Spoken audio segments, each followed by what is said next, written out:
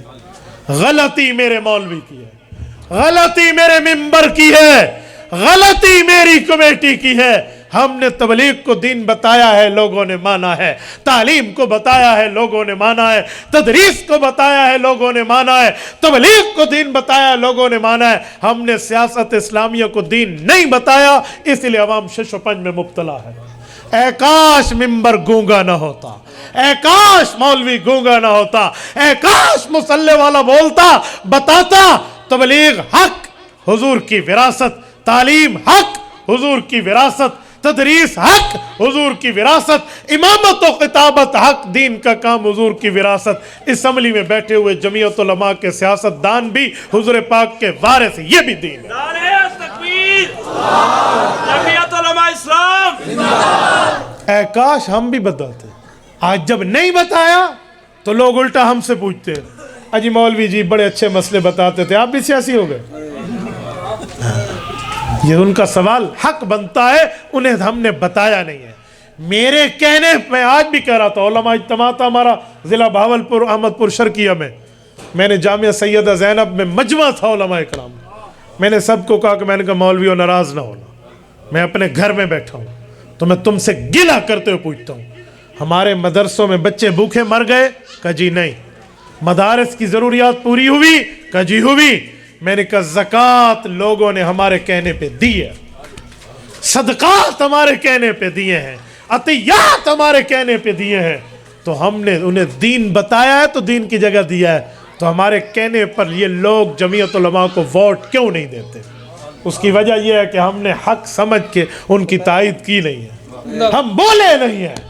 میرے کہنے پہ میرا مقتدی زکوٰۃ دیتا ہے، صدقات دیتا ہے، عطیات دیتا ہے، عشر دیتا ہے، میرے کہنے پر بچی کے نکاح کا مشورہ مجھ سے کرتا ہے، باقی معاملات مجھ سے پوچھتا ہے۔ میں سیاست اسلامیہ میں گونگا بناؤں، میں اس کا حق کھا رہا ہوں، اللہ کو جواب دینا ہوگا۔ ہم نہیں بولے۔ کچھ دنوں پہلے مجھ سے ایک بندے نے پرچی لکھ کے پوچھا کہ مولانا ہم نے آپ کی گفتگو پورے دین کے بارے میں سنی ہے، یا آپ کیا سیاسیوں کے چکروں میں پڑ گئے ہو، یہ گندلا دین ہے، یہ گندلا میدان ہے۔ میں نے کہا میرے بھائی جو تیرے دل میں دین کا درد ہے نا، اس سے تو میں واقف ہوں، ٹھیک ہے تو صحیح کہہ رہا ہے، آپ کو ایک عالم پہ سوال ہوا ہے، لیکن اے کاش تیرے دل میں دین کا علم ہوتا تو یوں نہ کہتا۔ دین کا علم ہوتا تجھے پتہ ہوتا میرے نبی نے سیاست اسلامیہ کو بھی اپنی میراث قرار دیا۔ تو سمجھ رہا ہے کہ مولوی صاحب اچھا آدمی ہے، اس کو اس میدان سے بچا لو۔ رہی یہ بات کہ وہ گندلا میدان ہے، ہاں میرے بھائی وہ گندلا میدان اس لیے بنا ہے کہ تم نے جمعیت علماء کو منتخب کر کے وہاں بھیجا نہیں ہے، جب نیک وہاں جائیں گے نہیں پیچھے میدان گندلا ہی بنے گا۔ وجہ یہ میرے دوستو، یہ میں پتہ ہے کیوں کہہ رہا ہوں، میں نے بڑے بڑے کلپ دیکھے ہیں سوشل میڈیا پر بھی، اور ہمیں واٹس ایپ کے ذریعے بھی بہت سے لوگ بھیج دیتے ہیں، پوچھ بھی دیتے ہیں، پوچھتے ہیں مولوی صاحب کہہ رہے تھے سیاسیوں کے اعلی کار نہ بنو، مولوی صاحب دین بتاتے ہیں، یہ مولوی صاحب سیاست سے منع کر رہے ہیں۔ تو پھر میں نے سوچا ہے کہ اگر کوئی حکومتی کاسالیس مولوی، کوئی حکومتی ٹاؤٹ مولوی عوام کو یوں سیاست اسلامیہ سے دور کرے گا تو مفتی عبدالواحد قریشی تیری جرت ہونی چاہیے، تو ایک ایک گلی میں یہ بات کہہ جا کہ جسے تبلیغ دین میں سیاست وراثت نبی ہے، تعلیم وراثت نبی ہے، تدریس وراثت نبی ہے، تصوف وراثت نبی ہے، تو سیاست اسلامیہ بھی وراثت نبی ہے، تاکہ گلی میں چلنے والا ایک ایک سائل ان مولویوں کو ٹھہرا کے پوچھے کہ مولوی صاحب وراثت کی بات سناتے ہو، اسلام کی بات سناتے ہو، نماز روزہ حج زکوٰۃ بتاتے ہو، تصوف و تدریس و تعلیم و خطابت بتاتے ہو، سیاست والی آیات اور احادیث کیوں نہیں سناتے؟ اور میری زندگی رب نے رکھی، میں ان ٹاؤٹوں کے لیے ایسے سائلین پیدا کروں گا جو ان کا دامن تھام کے ان سے یہ سوالات کریں گے۔ یہ اللہ نے میری زندگی رکھی، میں کروں گا۔ میں ہند تا سندھ یہ جملہ کہہ رہا ہوں، کراچی تا خیبر کہہ رہا ہوں، اور میں کہوں گا کہ مولوی گونگا شیطان نہ بنے، پورے دین کی بات کرے جس میں سیاست بھی ہے تبلیغ بھی ہے، پوری بات کرے، ادھوری بات نہ کرے۔ اور میرے دوستو رب کریم آپ کو جزائے خیر عطا فرمائے۔ میں نے خدمت میں دن گزارے ہیں حضرت جی مولانا جمشید رحمۃ اللہ علیہ کے رائے میں، حضرت بابا جی حاجی عبدالوہاب رحمۃ اللہ علیہ کے پاس۔ میں اس دن حضرت مولانا جمشید رحمہ اللہ کے گھر کے بالکل سامنے مدرسہ ہے ٹنڈو اللہ یار میں، جامعہ اسلامیہ، وہاں ختم بخاری میں تھا۔ وہاں حضرت محدث الناقد مولانا ظفر احمد عثمانی رحمہ اللہ کے جانشین اور ان کے شاگرد حضرت شیخ الحدیث مولانا عبدالحی دامت برکاتہ موجود تھے۔ حضرت جی مولانا جمشید صاحب کے گھر کے بالکل سامنے ہے۔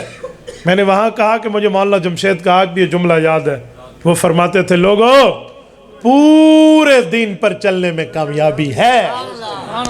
ہمارے اکابر نے ہمیں ادھورے دین پر چلنا نہیں بتایا، پورے دین پر چلنا بتایا ہے۔ پورے دین میں مدرسہ ہے، مسجد ہے، مکاتب ہے، امامت ہے، خطابت ہے، تدریس ہے، تعلیم ہے، تصوف ہے، اور اسی طرح سیاست اسلامیہ بھی ہے۔ یہ پورا دین ہے۔ تو میں نے کہا ہم پورے دین کی بات کرتے ہیں، ادھورے کی نہیں بات کرتے۔ اور ایک جملہ آپ خود سے پوچھتا ہوں، عالم تبلیغ میں یا تو خود چلے، نہیں چل سکتا، مصروفیت ہے اس کی کوئی اور دینی، تو تبلیغ والوں کے لیے دعا ضرور کریں، یا خود مدرسے میں بیٹھے، نہیں بیٹھ سکتا اس کی مصروفیات ہیں، تو مدرسے والوں کے لیے دعا ضرور کریں۔ وہ خود تدریس میں بیٹھے، نہیں بیٹھ سکتا، مدرسین کے لیے دعا ضرور کرے۔ خود امام بنے، امامت کرے، مصلی پہ بیٹھے، نہیں بیٹھ سکتا تو ائمہ کے لیے دعا تو ضرور کرے۔ خود خطیب بنے، جمعہ پڑھائے، لیکن نہیں بن سکتا تو خطباء کے لیے دعا تو کرے۔ خود خانقاہ بنا کر اللہ اللہ اجازت کے ساتھ بزرگوں کی اجازت سے سیکھے سکھائے، اور نہیں کر سکتا تو خانقاہوں والوں کے لیے دعا تو کرے۔ خود سیاست کرے کیونکہ نبی کی وراثت ہے، نہیں کر سکتا تو جرت پیدا کر کے جمعیت علماء کے سیاسی علماء کے لیے دعا تو کرے۔ نعرہ تکبیر، کابرین علماء دیوبند، جمعیت علماء اسلام، جمعیت علماء اسلام، دعا تو کرے۔ دعا بھی نہیں کرتا ان کے لیے۔ اندر سے ایک بندہ کہے نہ تبلیغ کروں گا نہ دعا کروں گا، اس کا معنی ہے اندر سے کوئی رول گول ہے، کام خراب ہے۔ وہ کہے نہ مدرسہ بناؤں گا نہ مدرسوں والوں کے لیے دعا کروں گا، اس کا معنی ہے اس کا اندر سے کوئی کام خراب ہے۔ وہ کہے نہ میں خانقاہ کو مانتا ہوں نہ خانقاہ کے شیوخ اور پیران طریقت کے لیے دعا گو ہوں، اس کا معنی یہ ہے کہ اندر سے کچھ مسئلہ ہے۔ نہ وہ سیاسی بنے اور نہ سیاسی علماء اور جمعیت علماء کے لیے دعا کرے، اس کا معنی یہ ہے کتی چورانہ رلی کھلوتی ہے، اندر سے دال کالی ہے۔ مولوی ہو کر اسے آیات سیاست نظر نہیں آتے، مولوی ہو کر احادیث سیاست میں فرامین پیغمبر نظر نہیں آتے۔ آؤ میں 3 آیات آپ کے سامنے پڑھ دیتا ہوں۔ قرآن کریم سورت نمبر 12 سورت یوسف، حضرت یوسف علیہ السلام نبی ہیں اور خود کو بطور سیاسی امیدوار کے پیش کرتے ہوئے فرماتے ہیں اجعلنی علی خزائن الارض، وزارت خزانہ کے امیدوار کے طور پہ خود کو لائے ہیں۔ یہ وزارت خزانہ سیاست دان نہیں ہے تو کیا ہے؟ یہ وقت کا نبی ہے، جلیل القدر پیغمبر ہے، نبی ابن نبی ابن نبی ابن نبی ہے، یوسف بن یعقوب بن اسحاق بن ابراہیم علیہ السلام، سلسلۃ الذهب ہے۔ کیسے کہہ رہے ہیں آپ؟ اچھا تھوڑا آگے آئے، حضرت داؤد علیہ السلام، یا داؤد انا جعلنا، آیات اٹھا لیں۔ رب کریم نے ان کو بادشاہت دی ہے، بادشاہ رہ کر عوامی سیاست سے مستغنی ہو سکتا ہے؟ وہ اپنی عوام کے حقوق کی بات نہیں کرے گا۔ سلیمان علیہ السلام، وَسُلَيْمَانَ الرِّيحَ غُدُوُّهَا شَهْرًا وَرَوَاهُهَا شَهْرًا، یہ تو حضرت سلمان کی پوری اسمبلی جا رہی ہوتی تھی، کہتے نہیں تھے ان کے ساتھ ان کے ارکان جاتے تھے، یہ کابینہ نہیں تھی حضرت سلمان کی تو کیا تھی؟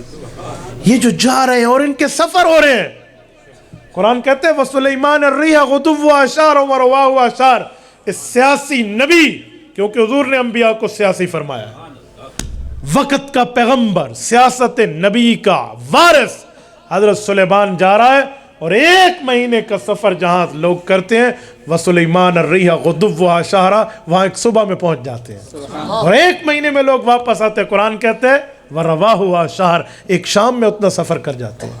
ان کا نائٹ اسٹے اور ڈے اسٹے جو ہے وہ 1 مہینے کے سفر کے برابر ہے۔ اندازہ لگاؤ یہ آیات کہاں جائیں گی؟ ان کا وارث موجودہ دور میں کون ہے؟ اس چیز کو لے کر جانے والا کون ہے؟ ہاں تیرے بتانے میں اگر تیری ٹانگیں کانپتی ہیں تو پھر ماننا تجھے نہیں آتا کہ اس وقت اس چیز کو لے کر چلنے والا قائد ملت اسلامیہ مولانا فضل الرحمان ہے، اس میں وہ وارث ہے، ماننا پڑے گا بھائی، نہیں مانو گے تمہیں منوایا جائے گا۔ مولوی ہو کر سر پہ پگڑی رکھ کے منہ پہ داڑھی رکھ کے اس سے پیچھے رہے، ہم پیچھے نہیں رہنے دیں گے۔ اس معاملے میں دفاع پہ نہیں ہوں، میں اقدام پہ ہوں۔ یہ ہم سے لوگ نے جب سوال شروع کیا نا کہ مولانا سیاسی بات کیوں کرتے ہو، پھر مجھے احساس ہوا کہ ہمارے اندر کمی ہے۔ پھر میں ہر جلسے میں کہتا ہوں، ہر جگہ میں کہتا ہوں جو ہمیں کسی نے بلانا ہے تو سوچ لے ساڑی بریک شریک کوئی نہ، ہم کھلی بات کریں، بلانا ہے تو ٹھیک ہے، نہیں بلانا تو ٹھیک ہے، اس پر کسی کے کوئی رزق کی لین دین نہیں لگی ہوئی۔ میں رات یہی جملہ شکارپور سکھر میں کہہ رہا تھا اور میں نے کھلا وہاں کہا ہے، میں نے کہا یاد رکھنا، پوچھو ان سے جو تمہیں پورا دین سناتے ہیں لیکن سیاست اسلامیہ نہیں سناتے، اس مولوی کے پکڑ کے پوچھو، 2 سوالوں میں ایک کا جواب دو، سیاست دین ہے ہاں یا نہ میں دیں، دین ہے تو دلیل کیوں نہیں سناتے، بے دینی ہے تو دلیل بتا دے۔ لا محالہ وہ کہے گا سیاست دین ہے، یہ تو وہ نہیں کہہ سکتا بے دینی ہے، وہ کہے تو نکاح سے فارغ، ایمان سے فارغ، کیونکہ دین تو سیاست تو ہے، جلال بادشاہی ہو یا جمہوری تماشا ہو، جدا ہو دی سیاست سے تو رہ جاتی ہے چنگے سے۔ کیسے کہہ سکتا ہے؟ نہیں کہے گا، لا محالہ وہ کہے گا سیاست دین ہے۔ تو پھر اسے کہو آج تک اس دین کے بارے میں آپ نے کبھی بیان کیا تو پیش فرمائے، کوئی کلپ مجھے بھی تو دے دے، کوئی گفتگو مجھے بھی تو بتا دے۔ بھائیو اتنی بھی غداری اس بوڑھے سے نہ کرو جو اس دور میں عطا اللہ شاہ بخاری اور شیخ الہند کا وارث ہے، اتنی بھی نہیں کرو یار، اتنی نہ بڑا پاکی داماں کی حکایت، دامن کو ذرا دیکھ ذرا بندے کو با دیکھ۔ مولانا فضل الرحمان تیری اور میری نسلوں کی اسلامی زندگی پر آج بھی نبرد آزما ہے، جی آج بھی وہ لڑ رہا ہے۔ اس 70 سال کے بڑھاپے میں وہ گھر بیٹھ کے اچھے بھلے انداز میں اپنی زندگی گزار سکتا ہے، لیکن اس پر الزام لگانے والے، بک بک کرنے والے بڑے آئے ہیں، آج تک ایک ٹیڈی کی کرپشن ثابت نہیں کر سکے۔ میں موجودہ تباہی دور کی جماعت کو جو اقتدار میں سلیکٹ ہو کر بیٹھی ہے انہیں چیلنج سے کہتا رہتا ہوں، سنو جلسوں میں تو کہتے ہو مولانا کی کرپشن، مولانا کی کرپشن، جرت ہے تم میں تو اس کے خلاف عدالت میں آؤ اور ثبوت لاؤ۔ میرے اس پروونس اور صوبے میں 9 سال اس تباہی کی گورنمنٹ کو ہو گئے ہیں، پچھلے 5 سال اور 4 یہ، ان میں جرت ہے، ماں کا دودھ پیا ہے، بوتل کا نہیں پیا تو لائیں عدالت میں ثبوت۔ لیکن جلسوں میں کہنے کی باتیں ہیں تمہارے پاس، عوام میں پروپاگنڈا مشین بننے کے معاملات ہیں، تمہاری جرت نہیں ہے کہ اس بابے کا دلیل کی دنیا میں مقابلہ کر سکتے۔ اور ہماری عوام مجھے آپ کے اوپر گلا ہے، آپ ان لوگوں کی باتیں سن کے، اس کماش کے آدمیوں کی باتیں سن کے آپ اپنے موقف کو بدل دیتے ہیں۔ یاد رکھیں، عالم اگر نبی کا وارث ہے اور یقیناً ہے تو تبلیغ میں بھی وارث ہے، تعلیم میں بھی وارث ہے، مدرسے میں بھی ہے، تصوف میں بھی ہے، سیاست میں بھی ہے۔ میرے اندر جرت اگر نہیں ہے تو مجھے دعا تو کر لینی چاہیے، نہیں ہے تو پھر ٹھیک ہے نا، نہ کر، ہر بندے کو تو نہیں استعمال کیا جاتا، لیکن دوسروں کے لیے دعا تو آپ کر لو، دعا بھی نہیں کرتے۔ میرے دوستوں میں ایک بات آپ کو کہتا ہوں، آپ اور ہم ملتان کے بڑے قریب میں بیٹھے ہیں، ملتان کے بغل میں بیٹھے ہیں، میں جب بھی 2 شخصیات کی قبر پہ جاتا ہوں اللہ کی قسم رونگٹے کھڑے ہو جاتے ہیں، دونوں سید زادے ہیں، محدث جلیل سید یوسف بن نوری رحمہ اللہ، بن نوری ٹاؤن کراچی، سن 74 میں ختم نبوت تحریک کے قائد ہیں، اور امیر شریعت سید عطا اللہ شاہ بخاری رحمہ اللہ 1953 میں تحریک ختم نبوت کی قیادت کرنے والے ہیں۔ ان دونوں نے اخلاص کے ساتھ تحریک چلائی ہے، 1% بھی ان کے اخلاص پہ ہمیں شک نہیں ہے، لیکن میں تم سے سوال کرنا چاہتا ہوں، حضرت عطا اللہ شاہ بخاری رحمہ اللہ نے 1953 کی تحریک چلائی ہے، 10 لاکھ آدمی گھر سے بے گھر ہوا ہے، 1 لاکھ زخمی ہوا ہے، 10,000 نوجوان شہید ہوئے ہیں، قانون نہیں بن سکا مرزائیت کے خلاف، اگرچہ اس دور کے اخلاص کے پہاڑ موجود تھے، یہ قانون نہیں بنا۔ اور محدث یوسف بن نوری رحمہ اللہ نے 1974 میں تاریخ مجلس عمل ختم نبوت چلائی ہے، قانون بن گیا ہے۔ وجہ ایک بنیادی وجہ ہے، اللہ رب العزت کی مدد اپنی جگہ، اسباب کی دنیا میں 1 on 1 پوائنٹ، ایک ہی وجہ ہے کہ 1953 کی تاریخ میں خواجہ ناظم الدین جیسے اسمبلی میں بیٹھے تھے جن میں عالم دین سیاست میں نہیں تھے، اور 1974 میں ڈی اے خان اور ٹانک کے غیور مسلمانوں نے منتخب کر کے مفکر اسلام مولانا مفتی محمود کو وہاں بٹھایا تھا۔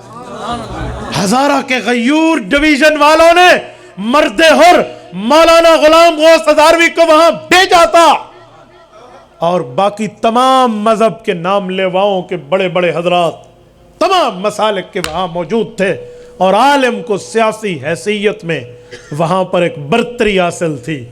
اس تحریک کی بات اسمبلی میں آئی اور وہ قانون بنا کہ آج 7 سمندر دور بیٹھا مرزا قادیانی کا 5واں پوتا یوں کانپ رہا ہے۔ آپ نے نہیں سنا وہ کلپ؟ مرزا مسرور کو یہ پی ٹی آئی کی لڑکی جا کے کہتی ہے اجی ہمیں ووٹ دو، ہم آپ کو سپورٹ کریں گے۔ وہ کہتا ہے تو لڑکی ہے، تو کیا ہے؟ نادیہ رمضان چودھری اس کا نام ہے، secretariat P T I of London کی سربراہ ہے۔ اسے کہتے تو کون ہے؟ جب تیری جماعت بنی تھی تو تیرے چیئرمین نے مجھے کہا تھا کہ ہمیں سپورٹ کرو، اور میں نے اس کو کہا سنو قادیانی کا جملہ سنو، موجودہ دور کا ہیڈ ہے پوری دنیا کی قادیانیوں کا، مرزا مسرور بن مرزا طاہر، مرزا طاہر بن مرزا ناصر، مرزا ناصر بن مرزا بشیر الدین محمود بن مرزا غلام احمد قادیانی، 5واں پوتا مرزا قادیانی کا ہیڈ آف ڈپارٹمنٹ ہے۔ جملہ کہتے ہوئے کہتے ہیں میں نے کہا عمران خان تو کیا ہماری حمایت کرے گا؟ یہ جب تک پگڑی والا مولانا فضل الرحمان کا کہا، اللہ میں نے ڈی اے خان میں کہا، میں نے کہا غیورو تمہیں فخر کرنا چاہیے، ہاں تمہیں فخر کرنا چاہیے، کہا جب تک یہ پگڑی والا مولوی اسمبلی میں ہے تو زور لگا لے تیری دال نہیں گلتی، اور میں نے کہا جی ہاں نہیں گلتی، قیامت تک انشاءاللہ اسلام بھی رہے گا، کہو انشاءاللہ، قیامت تک اسلام بھی رہے گا، اور قیامت تک پاکستان بھی رہے گا، اور قیامت تک ختم نبوت کا یہ قانون بھی رہے گا۔ کسی کی ماں کی لال میں وہ جرت نہیں ہے کہ ادھر آ کے قانون کو چھیڑ سکے، یہ سیاسی علماء کی پاور ہے۔ اس وقت سیاسی علماء کی پاور کتنی ضروری ہے؟ آپ لوگ ایسے گھر میں بیٹھے ہیں بھائی، آپ گھروں میں بیٹھے ہیں، میں نے ان چیزوں کو دیکھا ہے، میں نے بڑے قریب سے دیکھا ہے، میں بڑے معاملات سے واقف ہوں۔ ان لوگوں کی خدا کی قسم وہاں کی قربانیاں ہماری درس حدیث و درس قرآن کے مقابلے میں اللہ کے ہاں شاید زیادہ نہ ہو جائیں، ایسا نہیں ہے۔ افضل جہاد ان کلمت حق عند سلطان جائر، ایسی لگے ہوئے کمروں میں بیٹھ کے میں بخاری و ترمذی کا درس دے رہا ہوں، ٹھیک ہے یہ دین کا ایک شعبہ ہے، لیکن جو وہاں بیٹھ کر اے سی کے ٹھنڈے ماحول میں وقت کے جابر حکمران کو للکار رہا ہے اور اس ٹھنڈے ماحول کو گرم کر رہا ہے، یہ افضل جہاد کر رہا ہے، یہ افضل جہاد کے درجے پر فائز ہے۔ اے کاش اسے بھی تمہیں دیکھ لیتا، اس کے معاملات بھی تمہیں سمجھ لیتا، لیکن ہمارے یہاں یہ نہیں ہے۔ تو بھائیو ہمیں غیرت کا تقاضا رکھنا چاہیے، غیرت اسلامیہ کے معاملات سنبھالنے چاہیے۔ تو ہمیں جہاں پر تبلیغ کو حق کہنے میں باک نہیں ہے، حق جماعت ہے، اس میں جانا چاہیے، تعاون کرنا چاہیے، نہیں تو کم از کم دعا تو ضرور کرنی چاہیے۔ ویسے مدارس حق کی جگہ ہیں، ہمیں یہ بنانے چاہیے، نہیں تو تعاون اور دعا ضرور کرنی چاہیے۔ ایسے تصوف والے علماء خانقاہ میں شیوخان طریقت پیران طریقت کے ساتھ تعاون کرنا اور ان کے لیے دعائے خیر کرنی چاہیے، کیونکہ نبی کے وارث ہیں۔ ویسے اسمبلی میں بیٹھے ہوئے جمعیت علماء کے ممبران کے لیے تعاون کرنا چاہیے کہ یہ بھی نبی کی وراثت میں بیٹھے۔ اور مجھے فیڈ بیک آنا شروع ہو گیا ہے بڑی بڑی جگہوں سے، الحمدللہ مجھے یہ اطلاع ہے۔ مجھے لڑکے کہتے ہیں مفتی صاحب ہمیں ایک سمجھ آ گئی یہ بات، ہم پہلے سمجھتے تھے سیاسی مولوی آئے میں بیٹھے نے، آئے میں لگے ہوئے نے، اب ہم سمجھتے ہیں واقعی جیسے تبلیغ دین کا راستہ ہے، تدریس اور تعلیم اور تصوف اور تجوید دین کا راستہ ہے، یہ بھی دین کا راستہ ہے۔ میں نے کہا جتنی آئی ہے کل انشاءاللہ پوری سمجھ آئے گی، ٹھیک ہے؟ تو میرے دوستوں میں آپ سب کو کہتا ہوں کہ جب اجتماع کی باری آئے تو ہم سب کو تبلیغ اجتماع میں جانا چاہیے، جائیں گے؟ اور جس وقت خانقاہ والے اپنے روحانی اجتماع اور